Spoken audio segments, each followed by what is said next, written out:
Olá pessoal, meu nome é Alan Ferrão, eu sou graduado em Engenharia Civil e possuo especializações na área de gestão de projetos.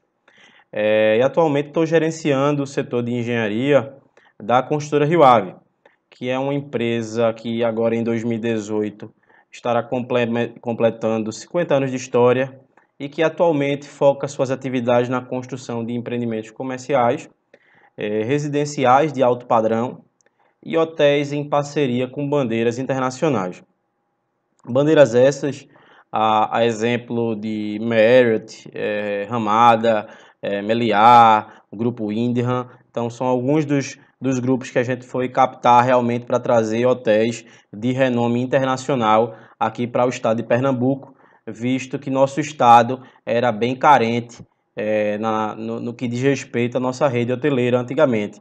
Então, de 5 anos, de 7 anos para cá, a gente já conseguiu trazer grandes nomes e deu realmente um upgrade aí na rede hoteleira do nosso estado. Apenas para vocês me conhecerem um pouco mais, falar um pouco da minha trajetória profissional. Tá? Eu iniciei minha carreira há 10 anos, estou completando 10 anos agora. Inicialmente eu trabalhava em canteiros de obras verticais, pois eu tive claro na minha cabeça que eu precisava ter um primeiro conhecimento de campo antes de trilhar meus verdadeiros objetivos, que sempre foram muito claros na minha cabeça, que seriam objetivos ligados a um trabalho mais de escritório, um trabalho mais de planejamento, um trabalho mais de gestão e, obviamente, totalmente atrelada a campo, mas bem menos atuante dentro do campo do dia a dia. Após 2 anos em obra, eu comecei a trabalhar orçando e planejando obras. Comecei com algumas obras menores e depois passei a orçar e planejar edificações, grandes obras horizontais e verticais. E passei também a prestar consultoria logo em seguida, depois de certo tempo, em gerenciamento de prazos e custos, tá? Para grandes construtoras aqui do nosso estado de Pernambuco e da região Nordeste também. Era esse meu campo de atuação. Tanto em obras verticais, essas consultorias, quanto também em obras horizontais, igual, de maneira análoga aos orçamentos que eu vinha fazendo. Nos últimos 4 anos, além da área de orçamento e planejamento, que sempre vai ser meu know-how, sempre vai ser meu foco principal, eu também passei a me dedicar à área de suprimentos. Eu venho me dedicando ao gerenciamento de aquisições, pois eu vi que nesta área a gente tem uma grande oportunidade de diferenciação num nicho de mercado ainda pouco explorado e recentemente muito valorizado. Então, foi a partir daí que eu verifiquei uma importância realmente de me dedicar um pouco mais sobre aquisições e é nisso que eu venho trabalhando ultimamente. Então, vocês vão perceber nos exemplos que eu vou conversar com vocês, que eu vou puxar com certeza muito mais para alguns exemplos da minha área de atuação, que é construção civil, porém, sabemos que as boas práticas e praticamente tudo, na verdade tenho certeza que tudo do que a gente vai falar aqui servirá para qualquer ramo de atuação que você atue.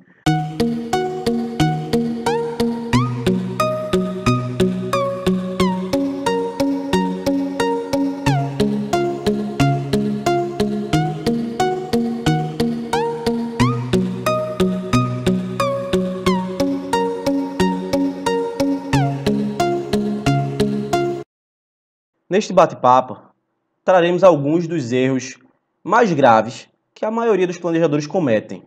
Logo, abordarei alguns dos principais equívocos cometidos por gerentes de projetos quando é chegada a hora de elaborar o planejamento.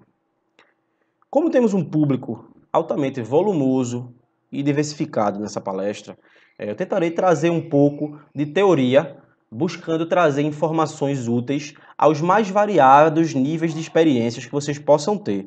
Então já vou pedindo desculpa àquelas pessoas que têm um nível super avançado em projetos, tá? Que obviamente eu espero trazer informações úteis para vocês também, mas a gente precisa dar uma nivelada para que realmente seja proveitosa para todos que estão nos assistindo. Vale lembrar ainda que à medida que você dedica mais tempo na elaboração de cronograma, isso reduzirá substancialmente o teu desperdício de tempo com replanejamento e dará com certeza uma maior velocidade ao ritmo de trabalho através da mitigação dos chamados travadores de cronograma.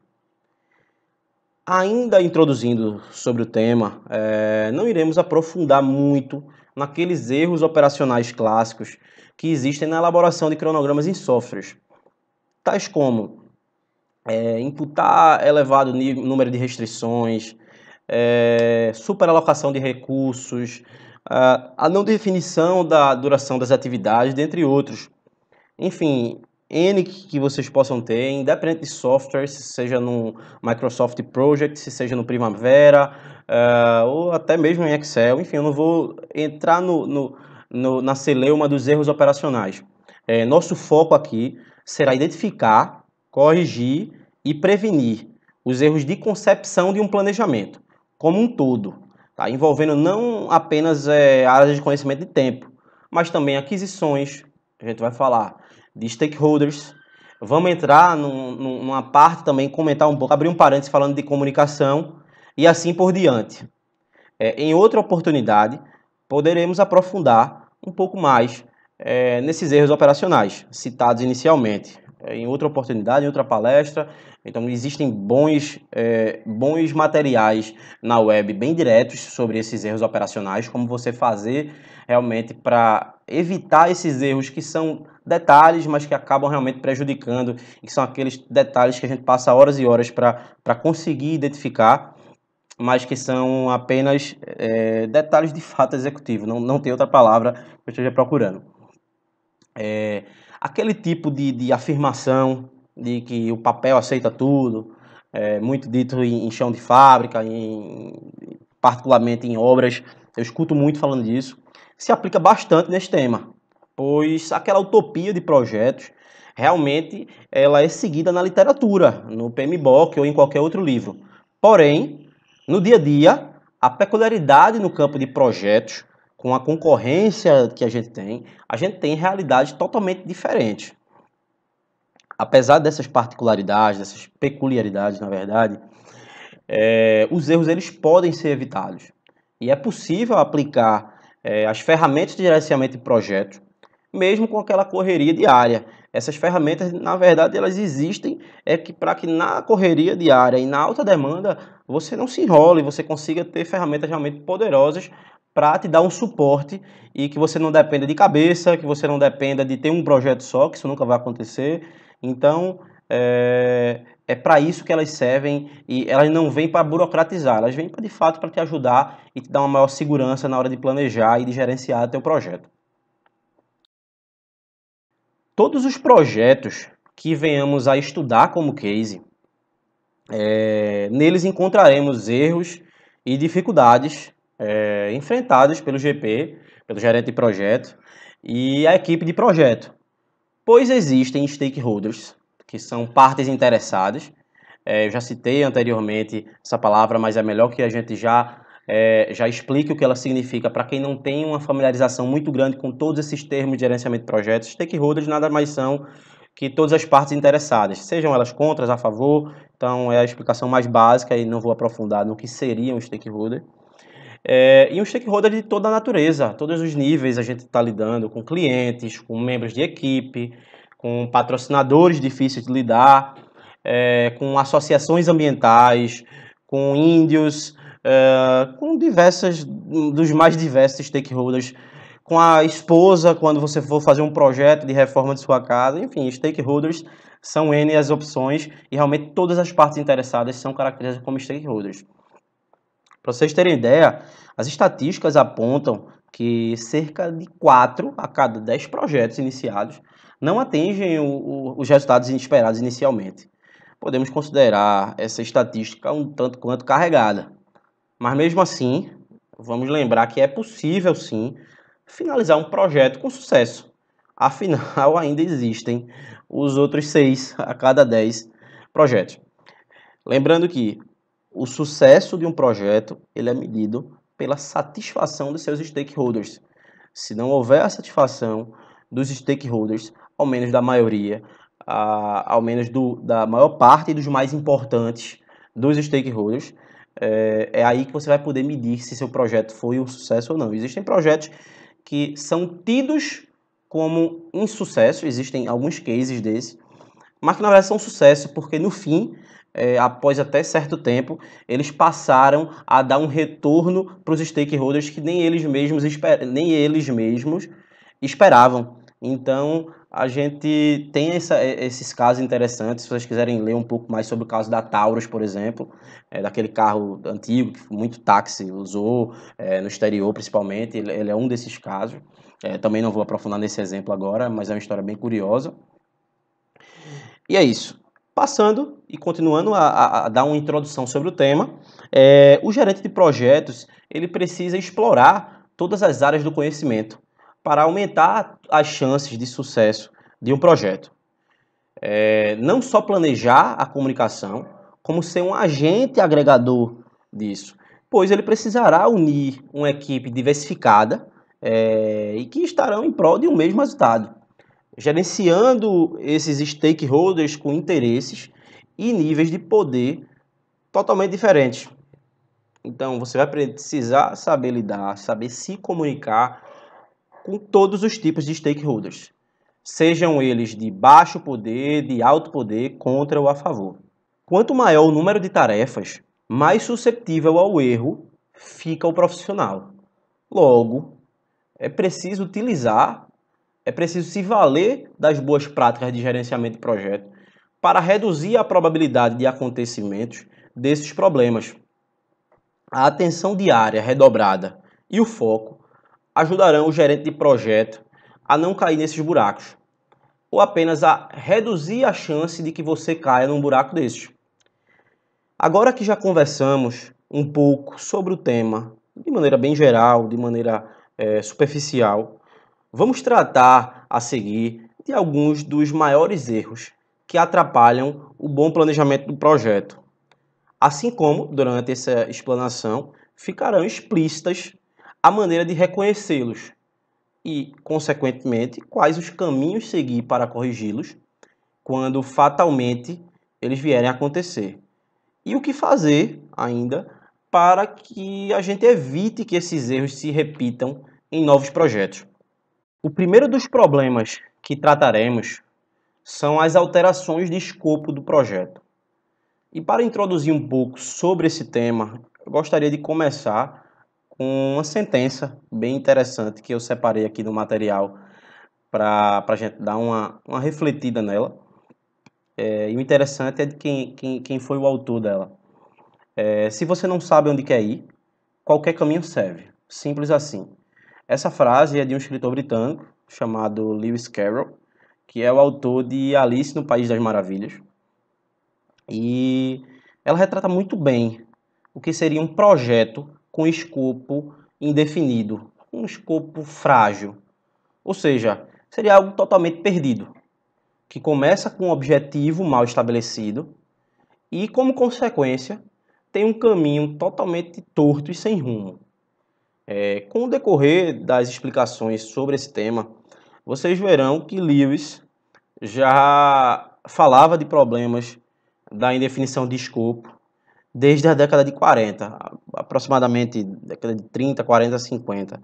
Ele nasceu em 32 e faleceu já próximo de 90 e alguma coisa. Então essa frase, eu não sei a data precisa dela, mas foi lá pela década de 40 ou 50. De acordo com o PMBOK, quinta edição, o escopo do projeto consiste na definição do trabalho que deve ser realizado para entregar um produto, serviço ou resultado com as características e funções especificadas. Então, não é entregar de qualquer forma, não é entregar só um produto, pode ser um serviço ou pode ser um resultado. E é algo totalmente realmente peculiar, de acordo com as funções que foram especificadas para aquele projeto. Não confundir escopo do projeto com o escopo do produto. O escopo do produto está mais ligado às características do produto, tá? Então tem essa diferença aí sutil, mas bem importante. Então, se você não define e limita seu escopo, e também o que é não escopo, conhecendo exatamente qual resultado você espera obter, então o planejamento ele vai se tornar meramente ilustrativo, inviabilizando um bom controle e com baixas chances de acerto. Lembrando que tão importante quanto definir é formalizar. E a notícia ruim para nosso amigo gerente de projeto, para nosso amigo gerente de projeto que está nos assistindo. Tudo isso é tarefa do gerente de projeto. Você pode até designar algumas atividades, a execução de algumas atividades, mas isso é responsabilidade de conferência do gerente de projetos. Então, essa é a boa notícia para nós, gerentes de projetos. De acordo com minhas experiências vividas em projetos, eu particularmente nunca presenciei um projeto, desde os menores até os mais complexos, em que não houvessem alterações de escopo. Todos, sem exceção, tiveram. Alguns com poucas alterações, alguns com alterações maiores. As alterações, sejam menores, sejam maiores, elas sempre acontecem. E o papel do gerente de projetos não é impedir que elas aconteçam, e sim controlar essas mudanças, analisando se realmente elas são possíveis e quais os impactos que essas alterações venham a provocar quanto ao prazo do projeto e o orçamento aprovado inicialmente. Daqui a pouco a gente vai falar um pouco mais sobre esse tripé que está totalmente vinculado. Escopo, prazo e custo, o famoso tripé. Ao solicitar uma alteração de escopo, o cliente ele não está preocupado com o impacto que isso possa causar no tempo e no orçamento desse projeto. A bem da verdade, ele quer apenas a alteração. Ele pede, eu quero que seja feito dessa forma, mas ele geralmente não está disposto a ouvir falar em atrasos, em estouros, que se juntar com, se eu adicionasse aí aditivos, seriam as 3 palavras mais odiadas de projeto, pelo menos os projetos que eu participo: atraso, estouro, aditivo. Aditivo que está bem vinculado a estouro, é bem verdade. Mas, por um motivo ou outro, o cliente acha que é melhor seguir outro caminho, diferente do que havia inicialmente acordado. Que ele mesmo tinha concordado, tinha assinado, e praticamente ele comunica ao gerente desse projeto. Então, essa é a maior recorrência realmente de imposições de alterações de escopo. Nesta hora é que o gestor entra em cena. Seu papel de avaliação dessa solicitação e verificação daqueles impactos que serão gerados nos outros 2 pontos do tripé, prazo e custo. Caso o escopo altere, possivelmente o prazo e o custo irão aumentar. Quando não os dois, que é na maioria das vezes. Pois raramente as solicitações são para exclusão. Sempre são para acréscimo de algo, sempre são para alterações que realmente venham agregar algo até o produto final. Inclusive, mesmo em caso de exclusão, se faz necessário analisar uma análise do gestor. Pois, quando as plantas já estão prontas, a exemplo de plantas de obras, por exemplo, com o escopo definido, ao se excluir, mesmo que você retire uma quantidade de trabalho, se faz necessário revisar todo o projeto. Vou dar um exemplo para vocês, que certa vez eu prestei consultoria a um cliente X que pleiteou a retirada de um pavimento do edifício garagem do empreendimento dele. Esse empreendimento tinha uma torre com 300 apartamentos, 300 flats, e um edifício garagem de 6 ou 7 pavimentos, não me recordo agora, visando reduzir o custo desse projeto. E por perceber que a demanda por vagas ali estava pequena, estava diferente da época que ele tinha pensado nesse projeto há alguns anos atrás. Ele já estava na fase de execução, então ele disse: tem intenção de reduzir o custo, quero reduzir esse custo, que com certeza a primeira impressão seria menor, de aço, de concreto, o que mais? Elevador, fachada, revestimentos, enfim, tudo que realmente não iria mais ser executado, a primeira impressão vem como uma economia. Porém, essa obra já estava em fase de execução, faltando concretar esse edifício garagem, 2 a 3 pavimentos para a conclusão, não me recordo agora exatamente.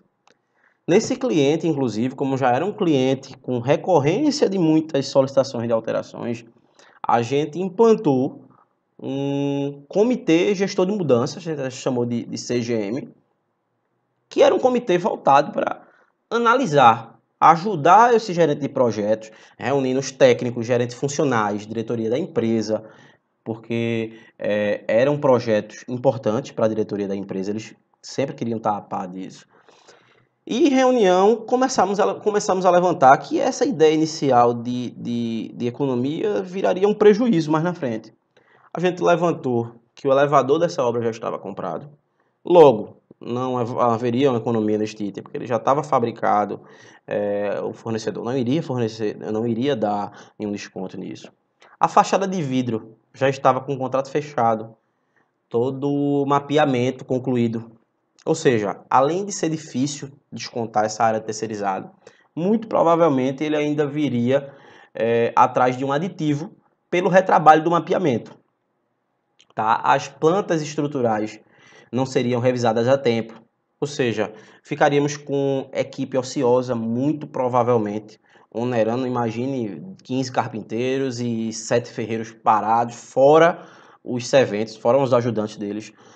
Veja que equipe aí volumosa de 30 a 35 pessoas fazendo nada na obra, porque estrutura você não pode pular essa etapa, e onerando a folha de pagamento sem produzir. Além de comprar uma briga com a prefeitura, pois o projeto estava aprovado, apresentava um maior número de vagas do que a gente realmente iria entregar, e a gente iria ter esse problema. Por mais que a gente conseguisse depois justificar, por questão de baixa demanda no local, por questão de que a gente já estava construindo mais vagas do que necessário, geraria um desgaste para a prefeitura. Pra vocês terem ideia, eu lembro de cabeça que, somando todos esses prejuízos, a economia que seria de X seria suplantada facilmente por prejuízo na ordem de 2x. Logo aqui vale aquele clichê de não vamos mexer no que está quieto. Realmente é um dito popular que cabe bem nessa situação e lembro muito bem que foi ela que foi usada nessa reunião. Então é necessário ter voz ativa e discernimento para saber se é possível atender aos pleitos do cliente sem prejudicar teu projeto, ou ainda ter personalidade, se for o caso, se não tiver jeito, de fato, de falar no momento da solicitação desses aditivos, que isso gerarão aditivos de prazo e custo. Tá? Esse aditivo de trabalho vai te trazer um aditivo de orçamento, vai te trazer um aditivo de cronograma e são super necessários estarem vinculados para atender aquela solicitação. Mas é importante que essa mudança só seja aceita após a análise, após deixar acertado esse aditivo de prazo e custo, caso hajam os dois, ou apenas de um ou de outro. E muito importante que isso seja no momento do aceito desses aditivos, pois eles precisam de fato estar totalmente vinculados. Retomando o raciocínio, confirmamos que o maior problema do gerenciamento de escopo não é no aceite de solicitações não planejadas. Afinal, elas vão aparecer e, em certos casos, são de fato imprescindíveis. Foram coisas que não foram vistas e que precisam ser realmente alteradas. Mas o problema acontece quando os gerentes de projetos não comunicam com exatidão essas novas alterações que foram aceitas, por meio de um cronograma atualizado, um cronograma do projeto, e um orçamento atualizado. Ambos, tanto o cronograma do projeto quanto o orçamento atualizado com essa nova realidade, e que estejam bem comunicados a todos os stakeholders, lembrando aí das partes interessadas. Como dica, eu procuro que meu escopo seja inclusive definido até o nível em que eu vou desejar controlar. Isso facilitará na criação da EAP, que será a EAP, a Estrutura Analítica de Projeto, que será o processo seguinte do gerenciamento de escopo. E além do mais importante, formalizará tudo que o cliente receberá no término do projeto. Então aquilo ali, se eu tiver detalhado ao máximo de níveis possível, já vai me dar uma segurança e um conforto maior. Exemplo de coisas que parecem ter o mesmo escopo, mas que na verdade têm escopos diferentes, escopos complementares. Se sua empresa for contratada para construir, por exemplo, um edifício, você precisa estabelecer tudo o que você vai entregar ao término daquela construção. Existem diversos tipos de obra, apesar de tudo parecer apenas um prédio, a exemplo de empresariais, onde, a grosso modo, o escopo contempla, além da construção da estrutura, a alvenaria e vedações de periferia, engloba todo o acabamento de áreas comuns, de fachadas, enfim, basicamente esse é o escopo de um empreendimento empresarial. Já quando a gente fala de empreendimento residencial, tudo isso que a gente tem no empresarial, seja estrutura, vedação de periferia, acabamento de área comum, fachada e mais os acabamentos internos, os acabamentos de apartamentos. Gesso, massa corrida, pintura, porcelanato. Então essa já acrescenta um pouco aí no teu escopo, caso sua decisão e você seja contratado para gerenciar um residencial. Então já cresce substancialmente esse teu escopo. Já quando você tem a construção de hotéis, por exemplo, os hotéis, tudo isso que você constrói no empresarial, no residencial, estrutura, vedação, fechamentos internos, gesso, massa, pintura, você tem ainda um acréscimo de 2 itens, que são 2 itens gigantescos, que é o FF&E e o OSNI, que são siglas em inglês que querem representar basicamente todo o recheio do hotel.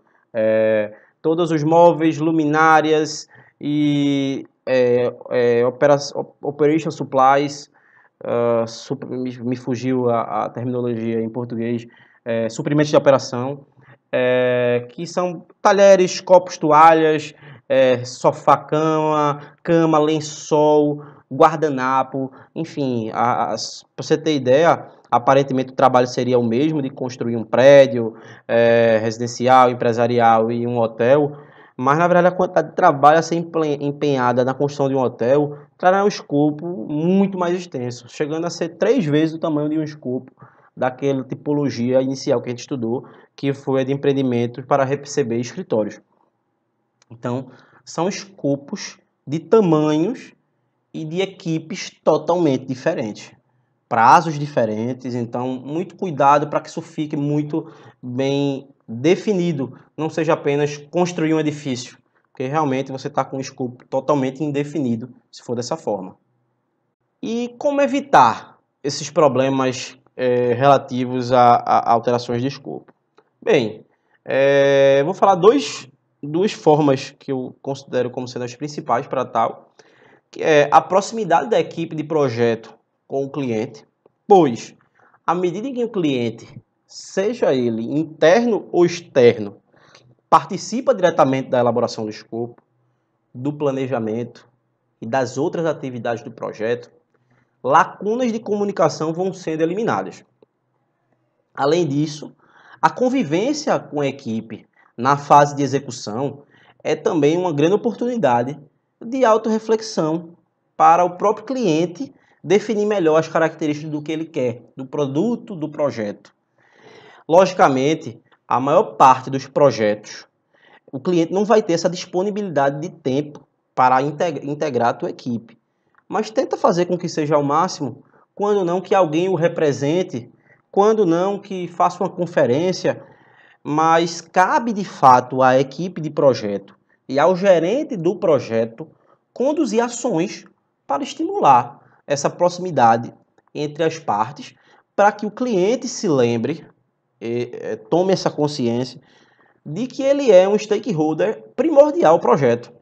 Ele é o dono, nesse caso, o sponsor do projeto, e por isso ele deve estar muito envolvido, tá? Desde a concepção até a execução e controle.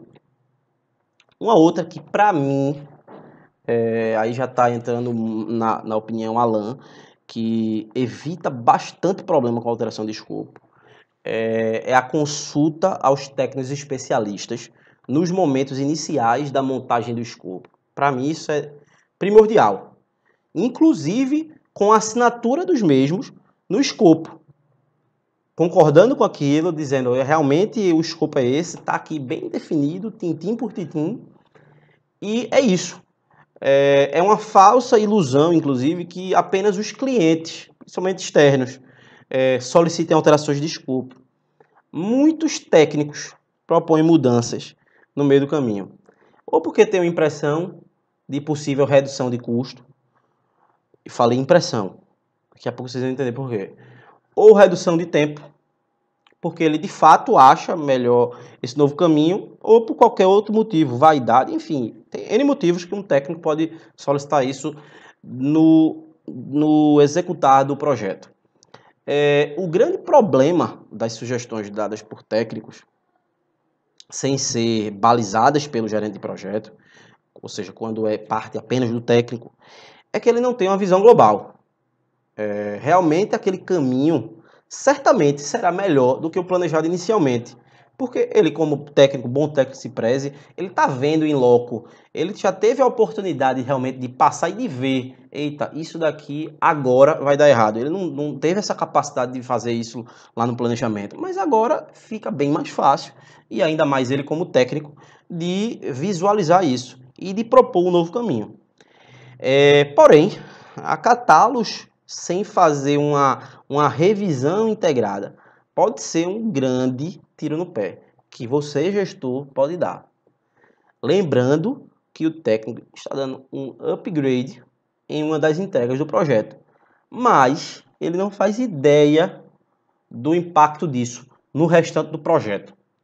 A exemplo de quanto vai atrasar, o prazo das novas plantas, quanto tempo vai chegar, se não vai deixar a equipe ociosa, o quanto vai atrasar a aquisição de tudo que estava planejado, todo o prazo de ressuprimento lançado, todos os prazos com fornecedores necessários para solicitação, cotação, aprovação, logística disso, contar com imprevistos de logística, e que agora tudo mudou.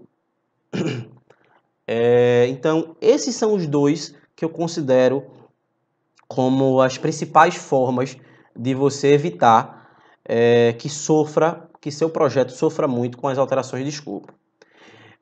Recentemente, agora já concluindo essa questão de alteração de escopo, deixando uma observação para vocês, recentemente vem se utilizando uma terminologia de TI, sendo bastante utilizada em projetos, que são os escopos dinâmicos.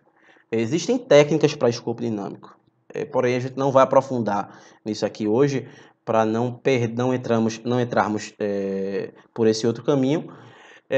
E isso não deve ser confundido, esse escopo dinâmico não deve ser confundido com o escopo indefinido, visto que o escopo dinâmico é considerado assim desde o começo. Se aplica muito para aquelas questões de mega criação, criar algo que realmente não exista, não é nenhuma evolução de algo que já exista.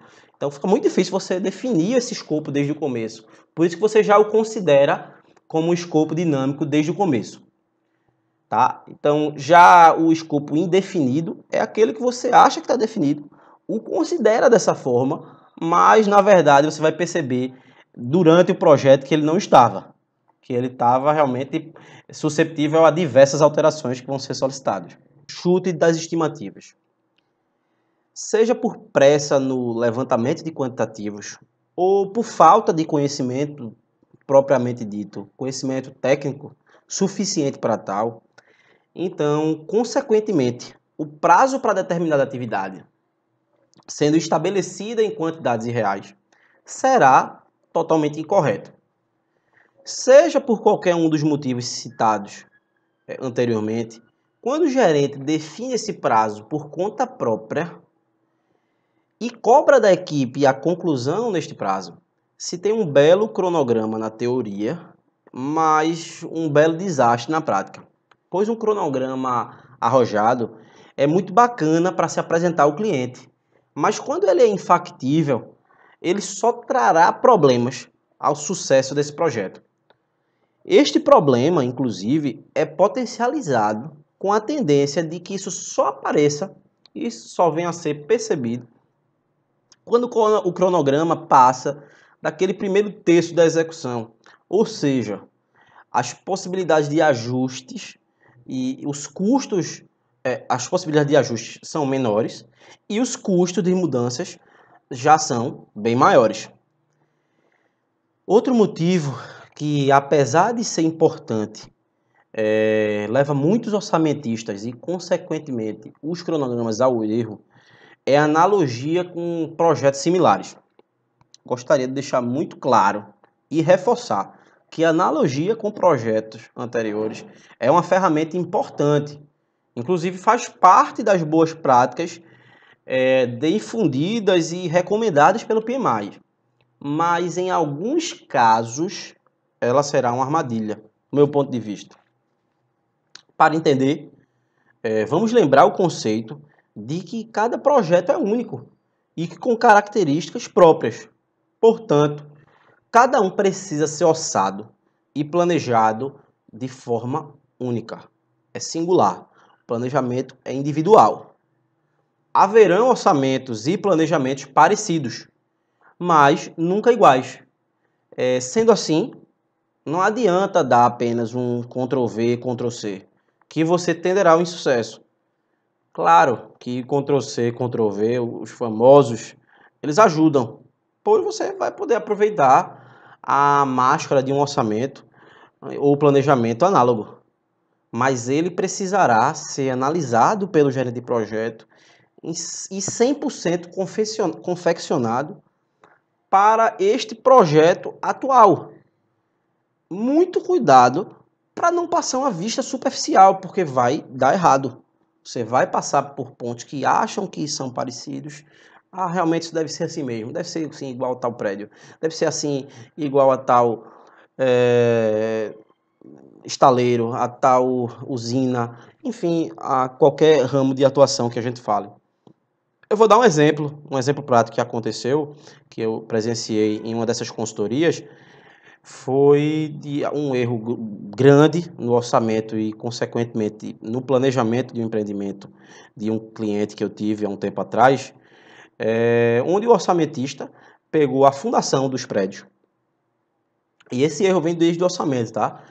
Pois o orçamentista, na hora de estimar os quantitativos da fundação desse prédio, ele pegou dados de um prédio similar, que estão localizados em bairros até próximos, bairros vizinhos, mas não são prédios vizinhos, são em bairros vizinhos. E ele esqueceu de analisar principalmente, dentre outros documentos, mas principalmente os perfis geológicos dos terrenos em questão. Esquecendo de analisar esses perfis geológicos, ele cometeu os seguintes deslizes. Vejam as diferenças entre o terreno A e o terreno B. No terreno A, o lençol freático estava a 4 metros de profundidade. No terreno B, o lençol freático estava a 1,5 metros. Quem for da área de civil vai saber a diferença que isso vai gerar. E ainda mais esse terreno B estava previsto no projeto de um semienterrado. Então, o custo que não foi orçado de rebaixamento do lençol freático, pois foi comparado com esse terreno A, é absurdamente distinto.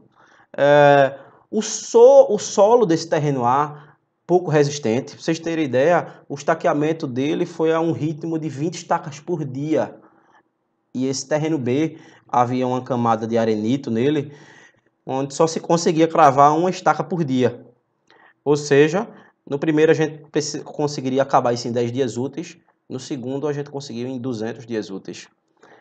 Perceba que esses erros de orçamento, eles vão gerar um erro no dimensionamento da equipe, um erro no custo, no prazo e tudo. Então, o erro aí numa grandeza de 1 para 20. Pra você ter ideia, para perfurar nessa camada de arenito mais resistente do terreno B, que foi uma surpresa que ele por não olhar o perfil geológico não percebeu, teve que se mobilizar uma máquina especial, vindo de uma cidade que estava localizada a 600 km de distância, uma cidade que é tradicionalmente rica em petróleo. Essa máquina, para fazer essa perfuração, era uma máquina específica para postos de petróleo que foi utilizado nesse empreendimento comercial aqui em Recife. Enfim, solos totalmente diferentes, significam fundações com robustez totalmente diferentes. Logo, quantitativos diferentes, dimensionamento de equipes diferentes, feito eu falei anteriormente. e um estouro nesse caso aí apenas na fundação de 1,2 milhões de reais. Então, os erros de quantitativos orçados e estimados para execução é um dos erros mais recorrentes em projetos. Conforme as melhores práticas citadas no PMBOK, é preciso o envolvimento da equipe técnica, mais uma vez, e das pessoas que irão executar as atividades para que seja mais assertivo sobre o tempo ideal para se finalizar determinadas tarefas. Se o projeto, se o executor dessa obra, se o gestor dessa obra, o engenheiro ou o projetista de fundações, ele fosse consultado, ele fosse mais requisitado pelo orçamentista, esse erro não teria acontecido e esse resultado do projeto não teria sido 1,2 milhões de reais pior.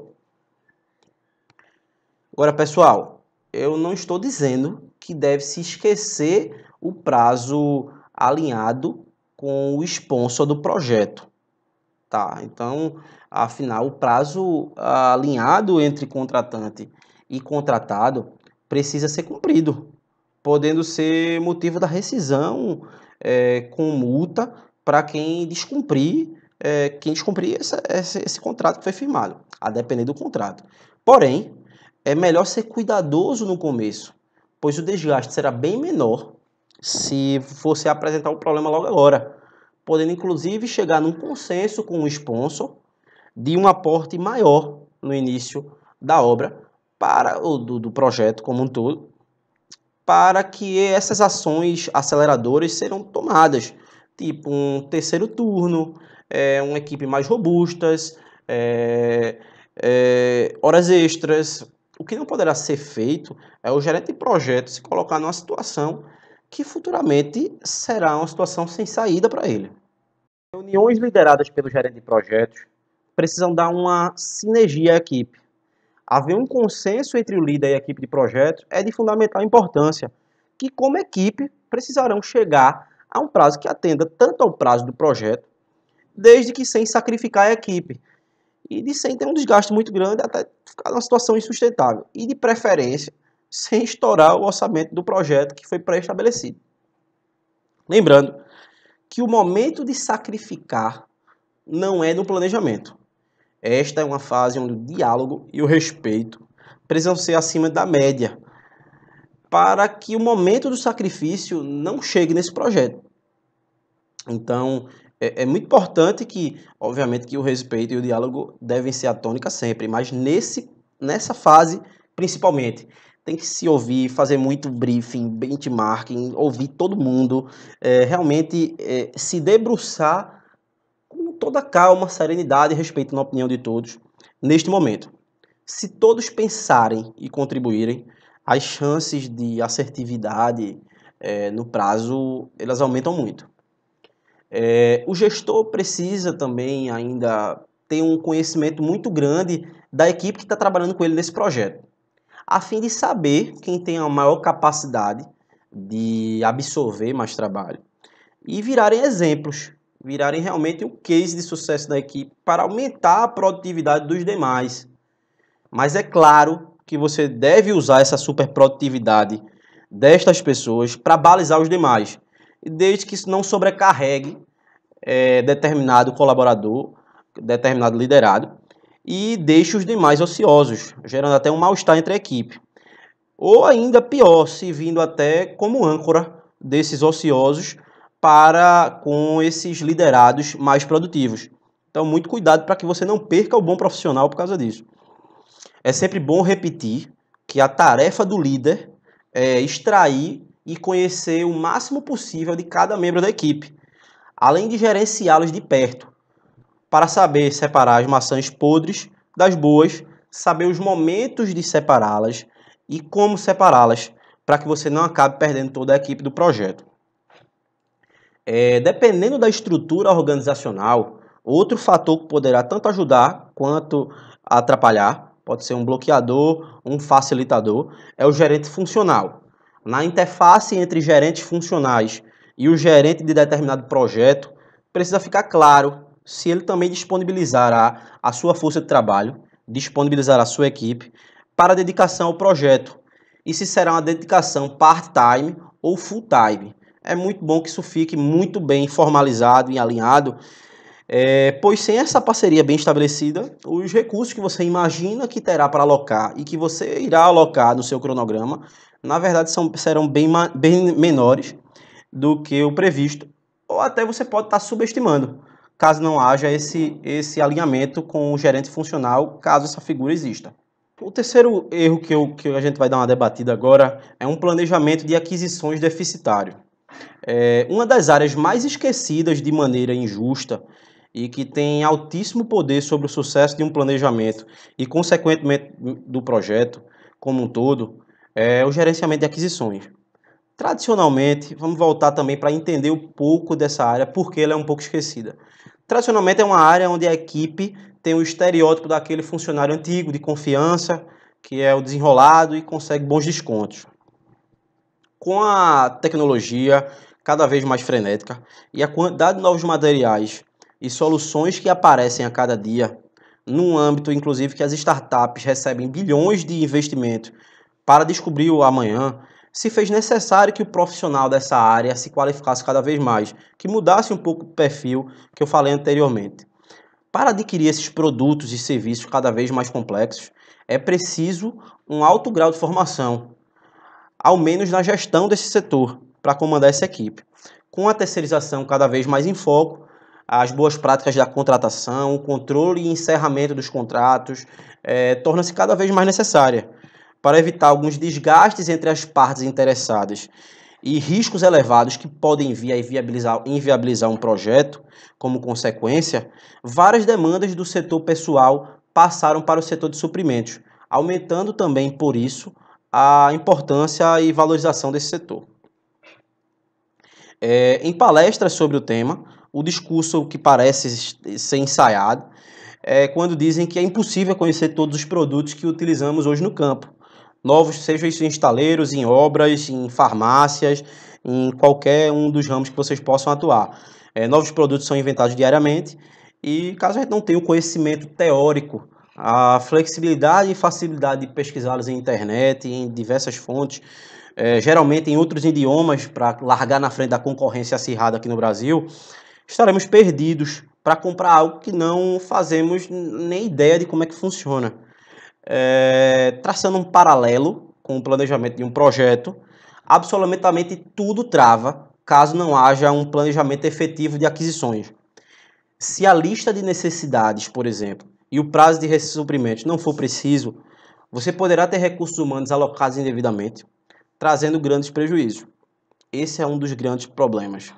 O maior erro que precisa ser mitigado nesta área do conhecimento é a distância entre o corpo técnico e o setor de suprimento, na figura do próprio gestor funcional desse setor. Os prazos que serão necessários para chegar em um material, desde sua necessidade no campo, desde sua necessidade em loco, até as etapas de cotações, negociações, fechamento e logística, precisam estar muito bem conhecidos e alinhados entre quem vai usar e quem vai adquirir. Logo, minha dica para evitar esses problemas é para preparar uma boa lista de necessidades, vinculada ao escopo do projeto, e estabelecer as datas de necessidades, aliadas aos prazos necessários para que todo esse processo de aquisições seja respeitado. Essa é a maneira mais fácil de evitar que as aquisições levem para o buraco seus resultados, de prazo e custo. Achando que vamos evitar aquele famoso de achar que é só pedir o chegou, que tudo vai ser comprado num armazém pé de esquina. Então, vamos evitar realmente essa mentalidade ultrapassada de que comprar para um grande projeto é igual você comprar para uma reforma de sua casa, que você vai, bota no carrinho num home center e consegue levar tudo muito facilmente. Os erros, e não menos importante, que vamos debater aqui, é o engajamento dos principais stakeholders, é a gestão desses stakeholders. Lembrando que ela é de suma importância para o sucesso do projeto e a comunicação também com cada um deles é muito primordial. Portanto, farei um parênteses nesse tópico para falarmos um pouco de comunicação. Comunicação, inclusive, do projeto precisa ser planejada na fase de planejamento do projeto, onde o gerente de projeto precisa determinar como cada envolvido do projeto se comunicará um com o outro, qual a periodicidade, qual o canal de comunicação que será utilizado, como será a comunicação do cliente e como será a comunicação nas entregas e nos aceites. Além disso, o gerente do projeto precisa saber ouvir, saber negociar e falar. A comunicação em um projeto é um fator de extrema importância e relevância para o sucesso, e a falta dela é um dos erros mais graves. Comunicar corretamente pode ser um dos principais itens que levam projetos ao fracasso. Isto é o que revelam as mais recentes pesquisas em meios empresariais, onde na maioria delas a comunicação é apontada como a principal fator para o insucesso de projetos, ficando à frente das áreas mais óbvias, tradicionalmente, como prazo, custo e escopo. É fácil encontrar gerentes de projeto que cometem o erro de falar, mas não ouvir. A equipe é parte integrante do projeto e parte essencial. Um gestor não desenvolve um projeto sozinho. A equipe precisa ser ouvida, o gerente precisa refletir sobre o que a equipe está sugerindo ou reivindicando e levar isso em consideração na sua tomada de decisões e durante a gestão do projeto. O gerenciamento dos stakeholders é uma das disciplinas fundamentais da base de conhecimento do gerenciamento de projetos. O sucesso desses projetos é medido pelo grau de satisfação das partes envolvidas no mesmo, como a gente já falou anteriormente. E para alcançar esse grau de satisfação e garantir o sucesso do projeto, é necessário identificar e conhecer as características, também as expectativas e os papéis de cada uma das partes envolvidas. A partir do conhecimento de cada stakeholder, o gerente de projetos deve buscar o seu comprometimento, motivação e cooperação. Por meio destes fatores, o gerente de projeto vence as dificuldades e empecilhos, buscando a excelência no relacionamento entre as partes e diminuindo assim os riscos de insucesso no projeto. Focado em garantir o sucesso do projeto, a partir do gerenciamento dos stakeholders, essa explicação busca realmente investigar essas dificuldades encontradas e realmente esclarecer essas técnicas para que a gente consiga ter um melhor gerenciamento de stakeholders. Para finalizar esse tópico, vale lembrar da armadilha que é não aprovar os documentos de um projeto. Um grande vilão desse tópico é o óbvio. Explicando melhor, quando o cliente contrata a sua empresa para executar um projeto e não especifica exatamente tudo o que ele espera obter, e quando ainda você como gestor não faz questão de deixar isso claro, de clarificar essa ideia, temos aí uma combinação explosiva. Pois para o cliente estava óbvio que certo detalhe estava incluso nas entregas e para você estava óbvio que não estava. Então, durante o projeto, algum dos stakeholders pode perceber o potencial problema, mas acaba não manifestando até por medo da reação. Por medo de, se eu falar, ele vai dizer que não está. Se eu for, aquela famosa, se eu for perguntar se isso está incluso, ele vai dizer logo que não está. E mesmo que tivesse, ele vai dizer que não está para poder retirar isso de escopo. Então, se você tem tudo formalizado, esse jogo de gato e rato não acontece, esse jogo de medo não acontece. Quanto antes menor isso for falado, menor impacto. Lembrando daquele velho gráfico clássico de gerenciamento de projetos, onde mostra que o custo da mudança ele é inversamente proporcional ao andamento do projeto. Logo, quanto antes ele for verificado, mais barato e viável será. Bom, amigos, chegamos ao fim do nosso bate-papo. Espero que as informações aqui passadas possam ser úteis e aplicáveis ao dia a dia de vocês. Gostaria ainda de agradecer, principalmente, ao tempo disponibilizado por cada um para esse nosso bate-papo, essa nossa conversa, pois sei que apesar de imprescindível, não é fácil conseguir tempo na nossa correria diária, no mercado concorrido que a gente vive, não é fácil conseguir tempo para se atualizar e buscar conhecimento. Mas esse é o caminho certo, é o caminho que nos faz evoluir e estar cada vez melhores. Grande abraço, até mais.